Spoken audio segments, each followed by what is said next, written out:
이러면 되는 거예요. 절대 그렇게 하면 안 돼요. 지금 당장 소송을 건다고 이런 생각을 하면 안 되고.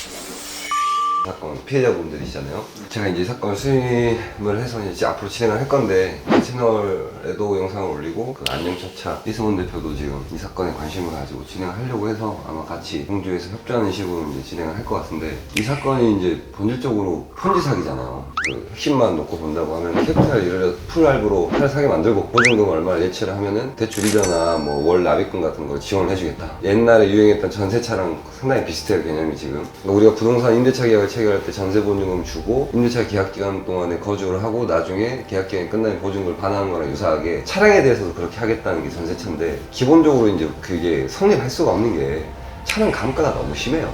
절대 수익이 날 수가 없어요. 이것도 마찬가지죠.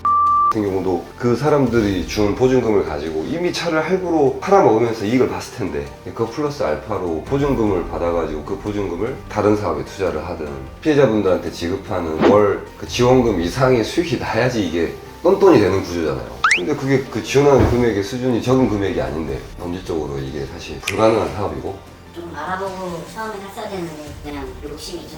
은행이나 무슨 국가기관이나 이런 금융기관 같은 경우에는 보증금으로 지급한 금액이라든지 사람들이 기관에 맡긴 금액에 대해서 관리 감독을 하는데, 민간 회사에다 돈 준 거잖아요, 이거는.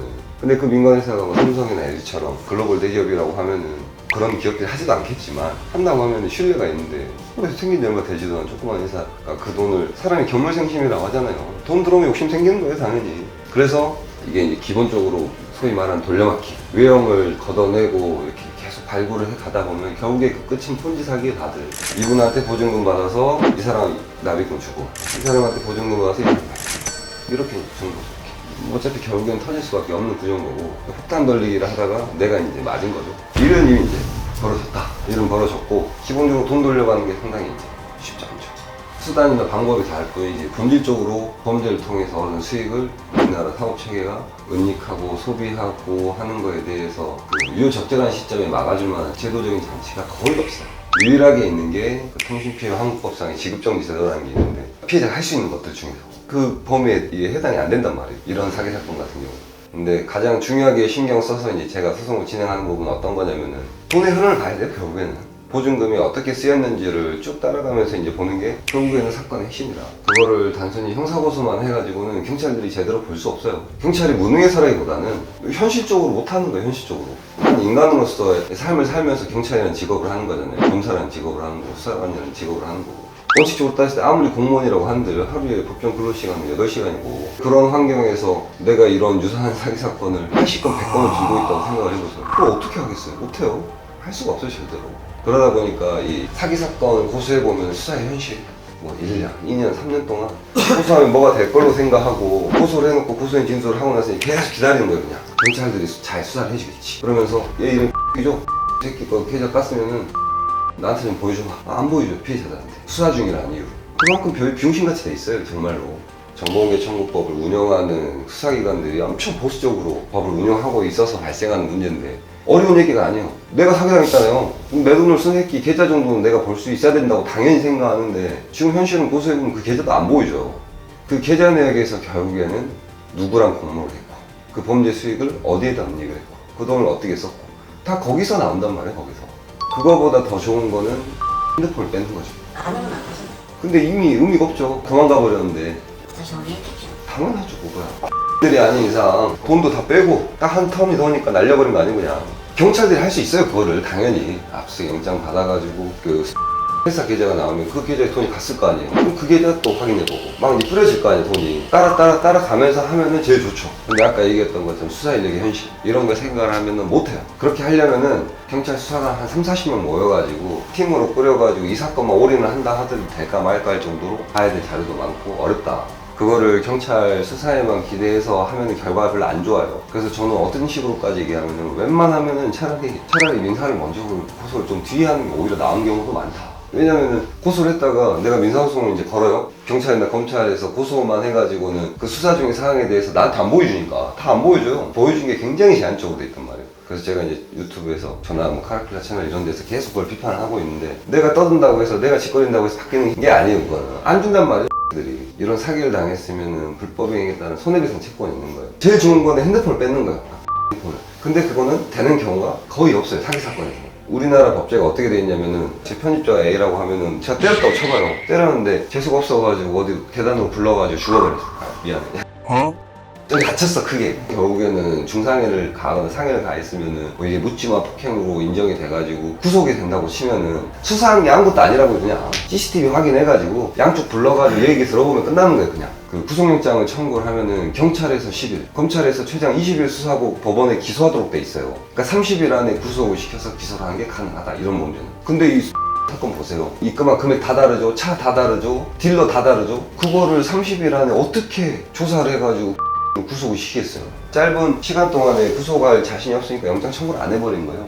그게 현실이에요, 그게. 그러니까 이걸 정리를 하면 범죄의 경중이나 그 수사에 필요한 시간을 차등을 안 두고 일률적으로 모든 범죄에 대해서 구속수사 기간 30일로 정해놓은 형사소송법이 문제가 있다는 거예요.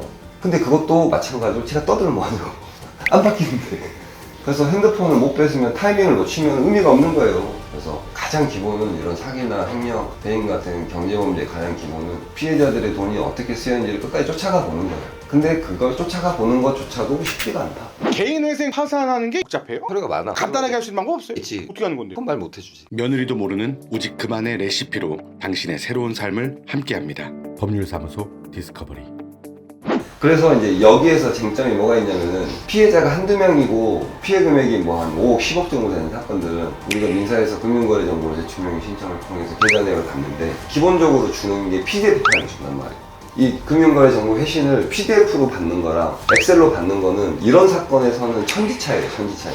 지금 피해자가 뭐 최소 몇백 명 되는 걸로 추정하잖아요. 이 인원이 뭐 몇십 명 모여가지고 소송을 한다고 해도 그 계좌를 까기 시작하면은 지금 소송을 하지 않는 다른 사람의 돈까지 다 보인단 말이에요. 피해액이 200억이라고 하면은 그 돈이 들어가고 왔다 갔다 해버리는 식으로 회전을 해버리면은 확인해야 될 금액이 수천억, 수조 원까지 가요. 실제로 확인해야 될 돈의 규모가 막 조 단위까지 넘어갈 수 있단 말이에요. 만약에 법인 계좌 하나만 쓰고 차명 계좌도 한두 개 정도만 쓰는 이 정도로 했으면 문제가 안 되는데, 돈을 직원들 계좌, 차명 계좌, 뭐 직원의 와이프, 직원의 형 계좌를 여러 개를 차명 계좌로 써가지고 막 돈을 돌려버리면은 계좌 자체 숫자가 확 늘어날 수 있단 말이에요, 차명 계좌가. 그러면은 절대로 PDF로 볼 수가 없어요, 볼 수가. 그래서 이제 회신을 엑셀로 받는 게 되게 중요하다. 엑셀로 준단 말이에요, 회신을 법원에서. 근데 이거를 대부분의 사람들이 잘 몰라요. 판사랑 금융기관을 잘 설득을 하면은 엑셀 파일로 준다. 만약에 가능하다고 하면은 그게 결국에는 범죄 혐의를 밝히고 공범을 찾고 은닉 재산을 찾는데 상당히 의미 있는 자료가 되는 거죠. 지금 당장 소송을 건다고 돈을 돌려받았을 때 이런 생각을 하면 안 되고, 그렇기 때문에 피해자들은 어떻게 생각해야 되냐면은,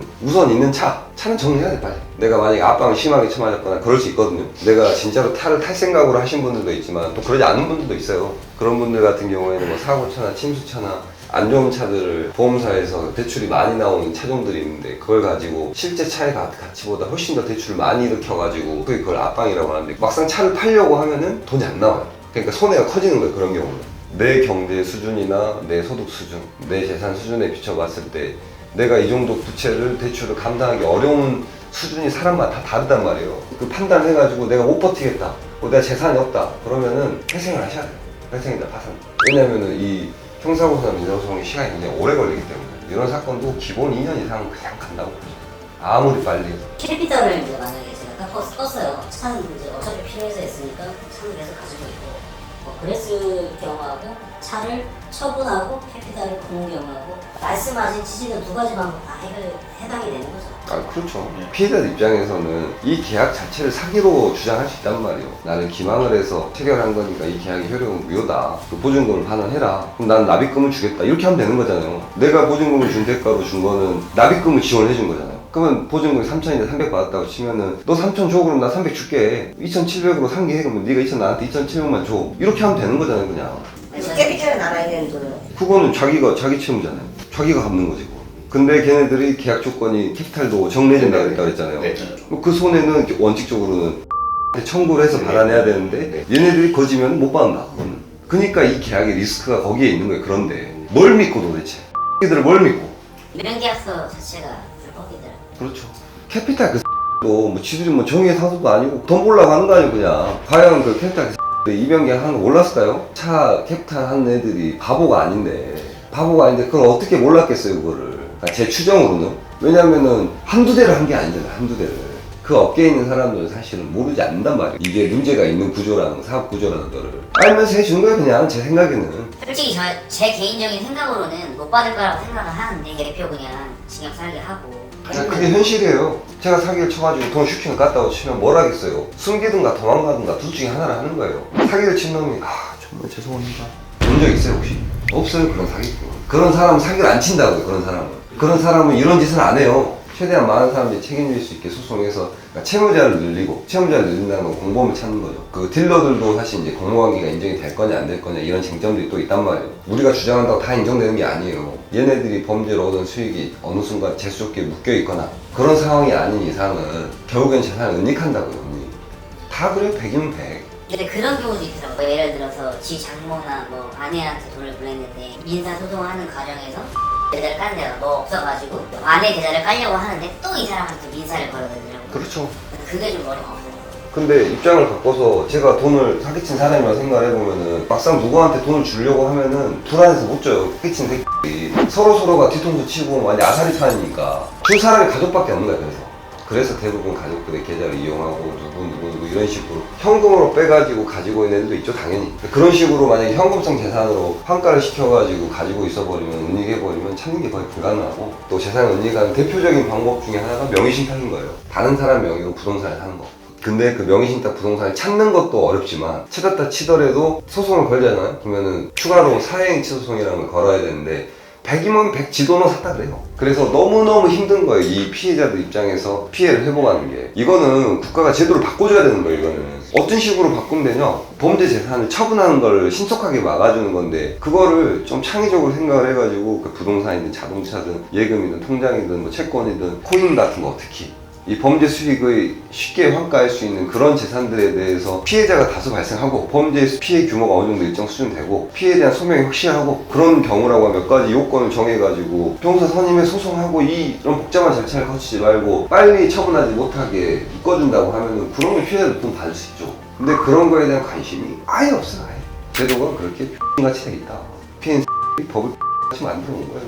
우리가 또 사기에 엄청나게 관대하단 말이에요. 26억 해먹으면 4년 나와요. 제가 엊그제 그 장난삼아 제 커뮤니티에 올려놨는데 26억 전세 사기 쳐가지고 4년 받았더라고요. 연봉 6억 5천인 거예요. 연봉. 주위에 사기당하신 분 보니까 뭐 몇천만 원 손해보셨는데 들어가가지고 뭐 100만 원, 200만 원 합의하죠. 다 그래. 그렇다는데. 그거 안 하는 게 낫지. 그럼요. 내가 이제 1억을 사기를 당했는데 야, 나 씨발 돈 없어. 무슨 취하면은 내가 1000만 원 줄게. 하려면 하고 말면 말고. 진짜 그렇게 나온다니까요.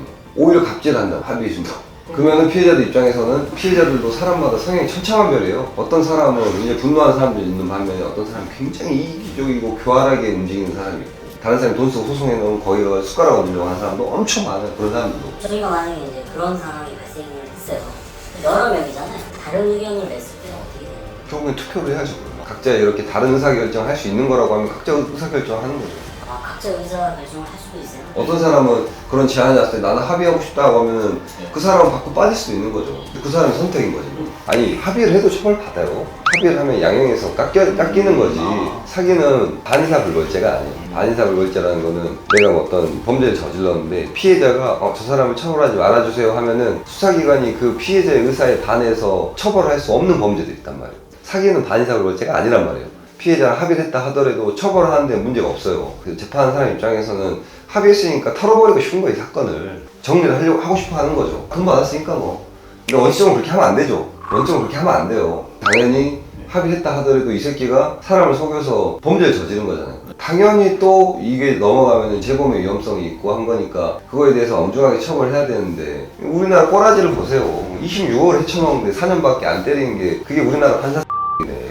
진짜로 내가 개인적으로 결과를 위해서 할 수 있는 거는 경찰에다가 변호사가 연락하는 거 외에도 피해자들이 계속 연락해가지고 잘 부탁한다, 열심히 해주라, 어디까지 하고 있냐, 이 정도는 좋아요. 근데 이거를 아침, 점심, 저녁으로 전화해가지고 어디까지 했어, 어디까지 했어 이러면 훔쳐대는 거예요. 절대 그렇게 하면 안 돼요. 왜냐면 사람이 하는 일이잖아요, 이것도. 그러면 경찰 입장에서는 절대 이 사건을 쳐다보고 싶지가 않아요. 그러니까 웬만하면은 변호사 통해서 하는 게 좋고, 이제 한 번씩 피해자 대표분이 있으면은 상황 공유하는 차원에서 한 번씩 그런 것도 좋고, 그리고 만약에 각 지역구 국회의원들이나 이런 사람들 중에서 도 소속이나 이런 사람들 있으면은 너 이 영상 봤냐? 도 위원이면은 씨발 이런 것 좀 해라 좀. 뽑아놨으면 뭐하냐 도대체. 맨날 차 싸우지 말고 이런 거 좀 해. 면담 요청도 하고 또 한 번씩 받아줘요 그러면.